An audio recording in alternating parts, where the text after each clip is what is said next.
Estou de volta, amigos, no nosso terceiro bloco. Terceiro bloco, trazendo a classificação dos direitos da personalidade. Vamos começar a classificá-los. Gente, a classificação dos direitos da personalidade, ela se divide em 3 pilares, tá? 3 pilares. Olha só, o primeiro pilar é o pilar da integridade física. O primeiro pilar é o pilar da integridade física.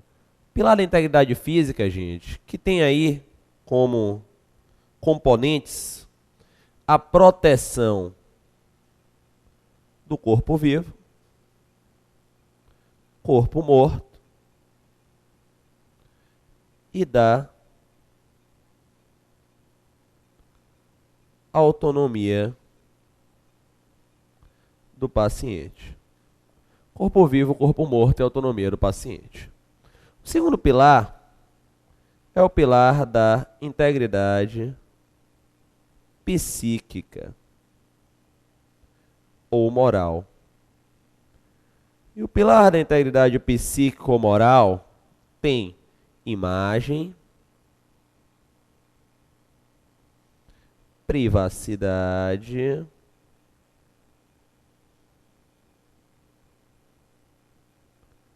honra e nome. Imagem, privacidade, honra e nome. Já o terceiro pilar é o pilar da integridade intelectual. Pilar da integridade intelectual. Então, integridade física, tem corpo vivo, corpo morto, autonomia do paciente.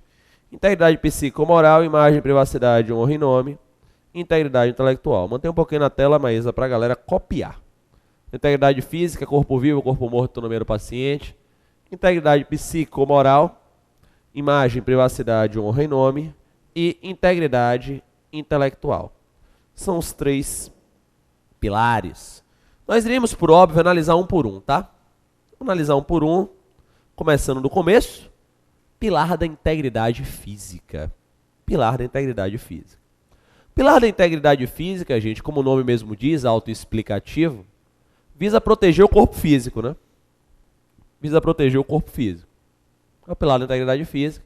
O objetivo é proteger, repito, o corpo físico, seja o corpo vivo ou o corpo morto. Mas este é o escopo, este é o objetivo. Promover o corpo físico, seja vivo ou morto. É o pilar da integridade física. Protege, em última análise, portanto, o dano estético. O dano estético não é aquele que deixa o cidadão mais feio, viu? É aquele que lesiona o corpo da pessoa. Então, protege, em última análise, o dano estético. O primeiro braço ou desdobramento aí do pilar da integridade física é a tutela ou a proteção do corpo vivo. Tutela ou proteção do corpo vivo que está no artigo 13, Maísa, que vai fazer o obséquio de jogar na tela. Salvo por exigência médica, olha lá, já tem ressalva, né? Salvo por exigência médica, eu já boto aqui, tem exceção. É defeso, toda vez que tiver defeso, você diz que é o quê, Maísa? Proibido. O ato de disposição do próprio corpo, quando importar a diminuição permanente da integridade física ou contrariar aos bons costumes. Então, salvo por exigência médica, é defeso, é proibido. O ato de disposição do próprio corpo, quando importar a diminuição permanente da integridade física ou contrariar aos bons costumes. Beleza, tá aí. Tá aí a regra geral. Então, em tese, você não pode expor o seu próprio corpo quando isso gerar uma diminuição permanente da integridade física ou vier a contrariar os bons costumes. O próprio artigo, repito, ele traz ressalva, que é exigência médica. E o que você deve entender, Luciano, por exigência médica? A exigência médica é tudo aquilo, diz o enunciado 6º do CJF, tudo aquilo, afirma o enunciado 6º do CJF, que contemple o bem-estar físico e psíquico. Tudo aquilo que contemple o bem-estar físico e psíquico. Tudo aquilo que contemple o bem-estar físico e psíquico é exigência médica. É exigência médica. Então entra aí, cirurgias de emergência. Ah, fulano teve que retirar pedra da vesícula, enfim, ou a vesícula, teve que retirar o apêndice, enfim. Entram aí cirurgias estéticas, que é o bem-estar psíquico, lipoaspiração. Lipoaspiração, gente, em tese é uma redução permanente, né? Apesar de muita gente achar o peso perdido depois, mas em tese é redução permanente, tá?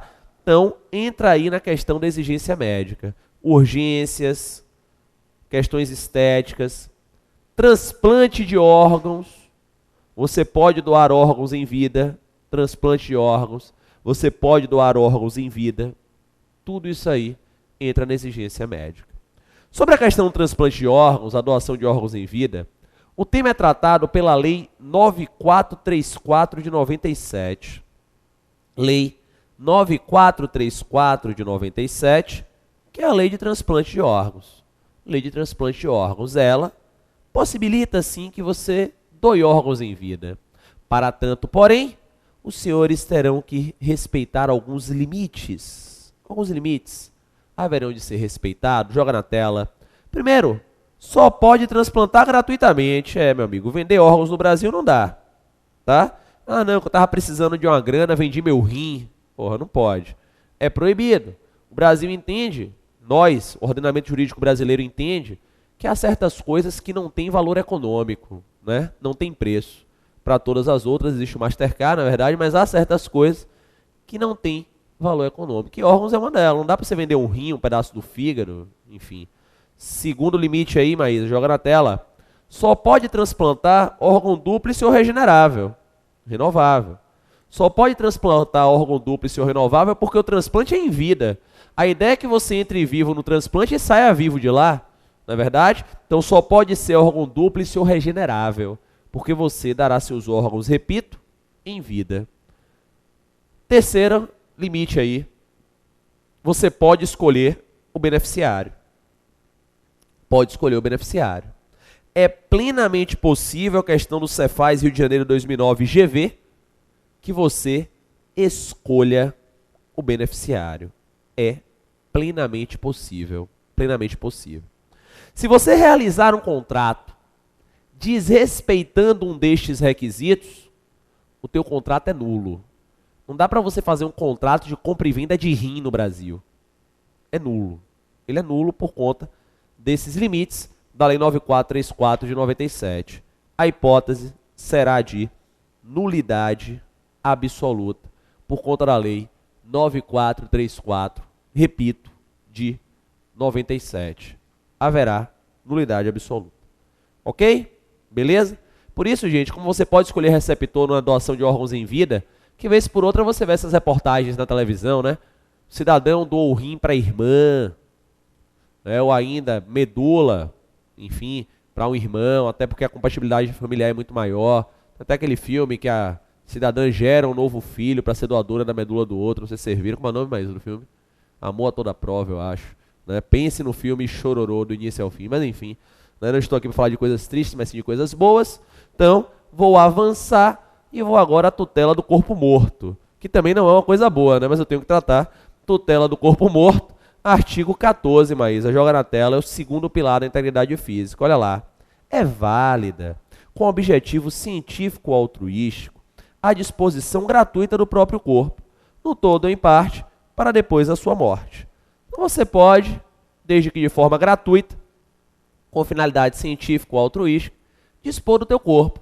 Você pode deixar, por exemplo, para transplante de órgãos, você pode deixar para a faculdade de medicina, para os meninos fazerem estudos, aprenderem a suturar, não é verdade? Você tem aí uma série de possibilidades. Você pode fazer essa deixa, desde que gratuita, para fim científico ou altruístico. Esse ato, essa deixa, pode ser revogada a qualquer tempo. É o que diz o parágrafo único do artigo 14. A qualquer tempo é possível que você revogue. A qualquer tempo, obviamente, enquanto você estiver vivo, né? Porque depois disso só em sessão espírita, na verdade. Mas durante a sua vida, a qualquer tempo, você pode revogar. Então hoje eu me declaro doador, amanhã eu mudo de ideia, me declaro como não doador, depois de amanhã eu me declaro como doador e assim segue. Assim segue. Chama a atenção dos senhores que o que vale é a declaração do sujeito. A minha declaração. Se eu me declarei como doador ou não doador, mediante vias oficiais, é isto que vai valer. É isto que vai valer. Os parentes Aquilo que a gente vê em filme, o cara morreu, aí vem o médico, na sala da UTI, chama a mãe, chama a mulher, etc, coisa e tal. Explica sobre os benefícios do transplante de órgãos, que pode salvar outras vidas, etc. Isso aí é só se o morto silenciou. Se o morto não silenciou, meu amigo, vale a vontade do morto. Só que vocês sabem, né, gente? No Brasil, ninguém fica se preocupando em se declarar se é ou não é doador de órgãos, como ninguém faz testamento no Brasil. Testamento no Brasil tem incidência baixíssima ainda, sabe por quê? Porque ninguém acha que vai morrer no Brasil. O brasileiro, ele não tem uma relação muito boa com a morte, o ocidental de uma maneira geral, né? Acha que a morte é o fim, etc. Então o que acontece? A gente não se declara. Ah, Luciano, você é doador ou não doador? Eu falo, sei lá, rapaz, vou morrer daqui a 102 anos ainda, eu vou ficar me preocupando com isso. Ah, Luciano vai fazer um testamento? Eu não, falta tanto tempo ainda para morrer. Quando tiver mais perto de morrer, eu faço isso. E geralmente as pessoas falecem sem ter tomado a devida precaução. Aí acaba que os familiares é que são convocados, ok? Aí no transplante, aí na tutela do corpo morto, perdão, a lei 9434 de 97, aquela mesma lei, 9434 de 97, a lei de transplantes, traz os requisitos do transplante. Traz os requisitos do transplante após a morte. Requisitos do transplante após a morte. Quais são os requisitos, Maísa? Joga na tela. Gratuidade, né? Você continua proibido de vender, tá? Ilimitado, porque agora você não vai precisar mais de nada, né? Você pode doar tudo, como se diz aqui na Bahia, lá ele, né? Mas você pode dar tudo. Terceiro requisito, não se pode escolher o beneficiário, não dá para escolher beneficiário após a morte, ok? Vai para aquela fila lá do SUS, não tem a fila? Galera, né? Que está lá precisando mais, etc., é organizada pelo governo federal. Necessidade da morte encefálica e o consentimento dos familiares, se o morto não consentiu, né? Se o morto não consentiu, o consentimento dos familiares, se o morto não consentiu. Pergunta aos senhores, é possível o testamento vital aqui no Brasil? Será que pode? Será que no Brasil eu posso fazer um testamento vital? O que é um testamento vital? O testamento vital é um testamento de pedaços do próprio corpo. Pedaços do próprio corpo. Tipo assim, ó. Vou fazer um testamento. Peguei um testamento e falei, ó, deixo o meu fígado para a Thalita, que do jeito que está bebendo, mais cedo ou mais tarde, vai precisar de um fígado novo. Deixo as minhas cordas para a Maísa, que não enxerga o que o namorado faz com ela. Posso fazer isso? Não posso. Eu sou proibido. O testamento vital no Brasil é proibido. É proibido por quê, Luciano? Porque você não pode escolher o receptor na doação de órgãos após a morte. Como você não pode escolher o receptor na doação de órgãos após a morte, o testamento vital no Brasil, ele é proibido. Não dá para fazer isso. Vai cair lá na fila. O terceiro braço da integridade física é a autonomia do paciente. A autonomia do paciente, também chamada de livre consentimento informado. Autonomia do paciente ou livre consentimento informado. Artigo 15 na tela, Maísa, por favor. Olha lá. Ninguém, senhores, ninguém pode ser constrangido. Luciano, constrangido é o quê? Obrigado, tá? Então ninguém pode ser constrangido. Ninguém pode ser obrigado a submeter-se com risco de vida a tratamento médico ou a intervenção cirúrgica. Então ninguém pode ser obrigado, ninguém pode ser constrangido a submeter-se com risco de vida a tratamento médico ou a intervenção cirúrgica. Mas, Luciano, eu tenho notícia que diariamente no Brasil, no mundo, inúmeras pessoas se submetem a tratamento médico, a intervenção cirúrgica que expõe a vida a risco. E aí, Luciano? Como é que pode? Gente, a lei diz que ninguém pode ser obrigado. Ninguém pode ser obrigado. Mas se você concordar, tá valendo. Se você concordar, tá valendo. Geralmente, quando o paciente vai se expor a um tratamento, uma intervenção que gere risco à sua própria vida, a ele é dado o que nós chamamos de um termo de consentimento informado.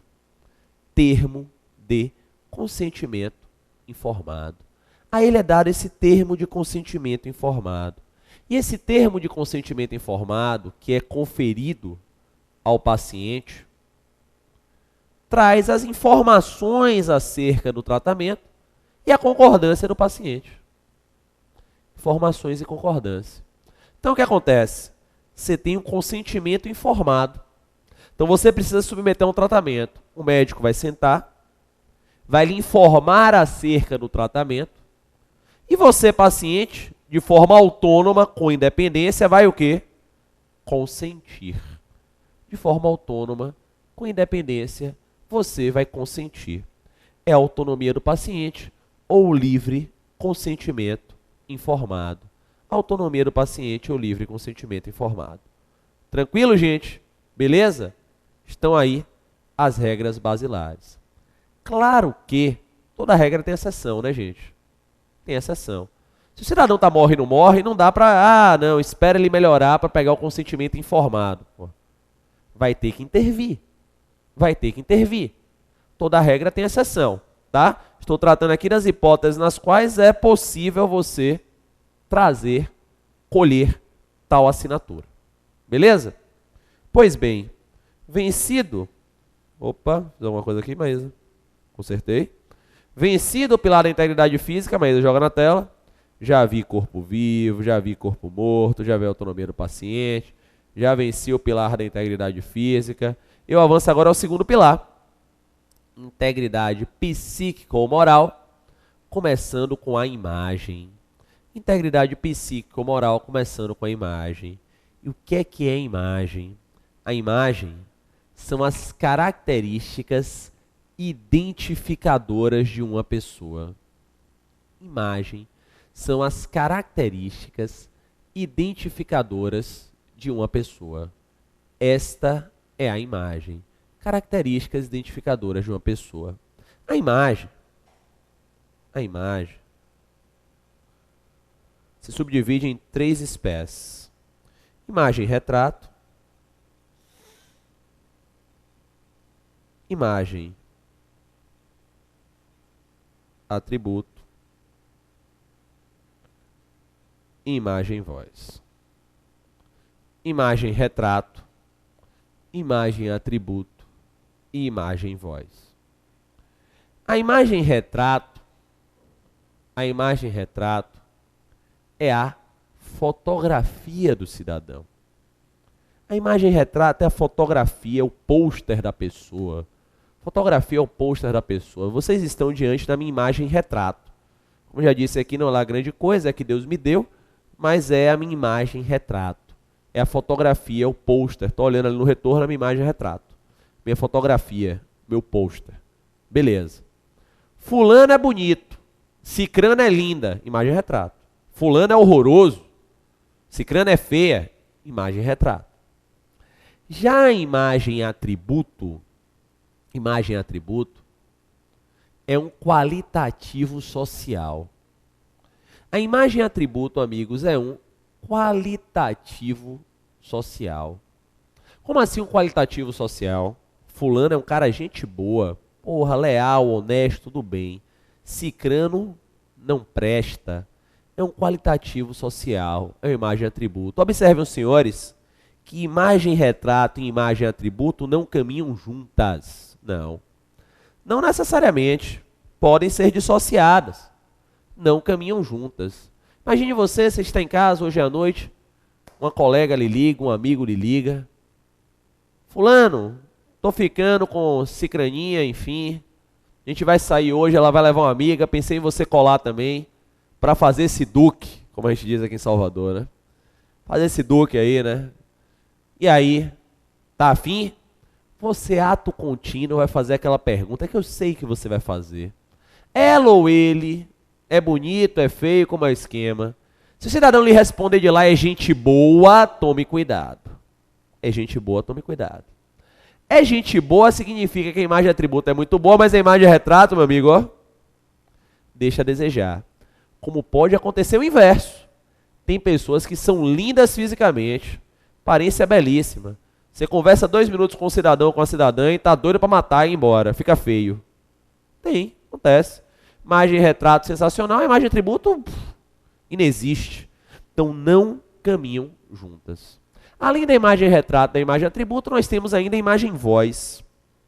Imagem voz. O que é a imagem voz?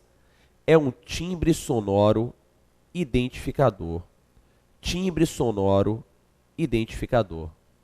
Vocês estão aí, né? Se não tivesse imagem aí, vocês estariam acompanhados tão somente da minha imagem voz, do meu timbre sonoro identificador.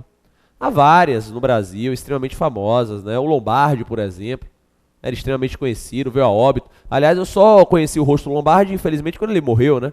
Que aí veicularam a foto dele. A imagem voz, parece que ele tinha até um contrato com o SBT que o proibia de ficar mostrando o rosto por aí. Cid Moreira, a imagem voz, extremamente conhecida, né? O Cid Moreira, que, enfim, tem até um CD dele, lendo a Bíblia, não sei se vocês já escutaram esse CD, ele lê com tanta veemência, porque ele estava lá, na verdade, presenciou todos aqueles fatos, mas enfim, senhores, enfim, a imagem voz extremamente famosa, Galvão Bueno e assim segue, é o timbre sonoro identificador. O direito à imagem está regulado na Constituição Federal, artigo 5º, incisos 5 e 10, Constituição Federal, artigo 5º, incisos 5 e 10, e no Código Civil, no artigo 20. Vou tratar do artigo 20 aqui do Código, que é o que nos interessa, tá? Nos interessa mais, afinal, a cadeira de Direito Civil, citei aí os da Constituição por conta daquele diálogo que a gente estabeleceu há tempos atrás. E olha o que diz o artigo 20, Maísa. Salvo se autorizadas, ou se necessárias à administração da justiça ou manutenção da ordem pública, a divulgação de escritos, a transmissão da palavra, ou a publicação, exposição ou utilização de imagem de uma pessoa poderão ser proibidas, a seu requerimento e sem prejuízo da indenização que couber, se lhe atingirem a honra, a boa fama ou a respeitabilidade, ou se destinarem a fins comerciais. Tá aí. Tá aí o conceito. Tá aí o conceito do artigo 20. O artigo 20, portanto, traz como ideia basilar, noção básica, que a veiculação da imagem precisa de autorização. Veiculação da imagem precisa de autorização. Autorização, amigos, que pode ser expressa ou tácita. Precisa de autorização, que pode ser, repito, expressa ou tácita. Então é necessária autorização expressa ou tácita. Beleza? Tranquilo? Você não me dá exemplo aí. Autorização expressa, você vai lá e assina o contrato, né? Pau. Autorização expressa. A tácita, meu amigo, é quando você dá um sorriso, caminha em direção à câmera. Por exemplo, eu não tenho um contrato de sessão de imagem com o Complexo de Ensino Renato Saraiva, mas se eu venho aqui em Salvador no estúdio, entro nessa sala, me coloco na frente de uma câmera e começo a dar aula, eu estou autorizando de forma o quê? Tácita. Então a autorização pode ser expressa ou tácita. Perfeito. Há hipóteses, porém, em que essa autorização ela se torna desnecessária. Há hipóteses em que a mitigação a essa autorização ela se torna, repito, desnecessária. Quais são as hipóteses? A primeira hipótese está no próprio artigo de lei, Maísa, joga na tela. Não vai precisar de autorização se a veiculação for necessária à administração da justiça ou manutenção da ordem pública. Se a veiculação da imagem for necessária à administração da justiça ou manutenção da ordem pública, não vai precisar autorizar. Necessária administração da justiça ou manutenção da ordem pública, não precisa autorizar. Fugiram os presos, enfim, da penitenciária tal. Ah, liga para a mãe do cara aí para colher uma autorização para veicular a foto dele. Porra, não precisa. É necessária administração da justiça ou manutenção da ordem pública? Não vai precisar também, por exemplo, quando você tiver persecução penal. Prendeu um cidadão, é acusado de ser serial killer. Ah, pede autorização dele para veicular a foto. Não, pode veicular, para que eventuais lesados venham à tona, arguir aí, né? Veicular aí, repito, as suas necessidades, enfim, a sua queixa. São autorizações desnecessárias por conta da redação do artigo. Tá? O que não pode fazer, deixo logo registrado aqui, é obrigar o cara a mostrar o rosto no momento da prisão, né? Você vê por aí, às vezes, policial levantando o rosto do cara, o cara põe a camisa, o policial abaixa a camisa, né? Dá um cutucão. Isso aí não pode não, tá? Isso aí não pode não, porque vai bater a foto do cara, quando o cara for fichado, aí veicula a imagem. Aí não pode, porque você está veiculando a imagem em um momento que atenta contra a própria dignidade da pessoa. Você não vê ninguém fazer isso com político, né? Só vê fazer isso com ladrão que não tem condição financeira. Ainda aí nas mitigações, quando você está em um local público, a sua imagem também é mitigada. Então, se você está em um local público no qual você sabe que haverá, por exemplo, possibilidade de ser filmado, a veiculação da imagem ela também é mitigada. É o que acontece, por exemplo, quando você está no Carnaval de Salvador. Aqui no Carnaval você pode ser filmado. É um evento que é transmitido ao vivo, é possível que você seja filmado. É o que nós chamamos de imagem panorama, né? A câmera está passando assim, aí filma ali o cara, ou filma ela, imagem panorama. O fechamento da imagem, o close, porém, vai demandar autorização. Pô, Luciano, quer dizer então que o câmera no Carnaval anda com um contrato na mão, é? Não, meu amigo, a autorização é tácita. O cidadão caminha em direção à câmera, concede dar uma entrevista e assim segue. A autorização, na hipótese, é tácita. E ainda em relação às autorizações, lembre-se que as pessoas públicas têm mitigação também a essa necessidade da autorização. Pessoa pública tem mitigação a essa necessidade de autorização desde que esteja em local público. Pessoa pública em local público. Por que a pessoa pública em local público tem sua imagem mitigada? Por conta do direito à informação. Por conta do direito à informação, pessoa pública em local público tem a sua imagem mitigada. Vai ser fotografado, vai ter notícias sobre ela eventualmente. Mas, repito, em local público. Ninguém autoriza que o cidadão invada a casa de alguém, pule o muro, fique em cima do muro, aí não pode. Tem que ser em local público. Pessoa pública em local público. Fiquem atentos na hora da prova. Pessoa pública em local público. Bem como aquelas pessoas que estão com a pessoa pública, né? Porque quem está com a pessoa pública vira notícia, tá? Quem está com a pessoa pública vira notícia. Beleza? Então estão aí os delineamentos. No quarto bloco, retorno aí com a privacidade e os demais direitos da personalidade. Até daqui a pouco.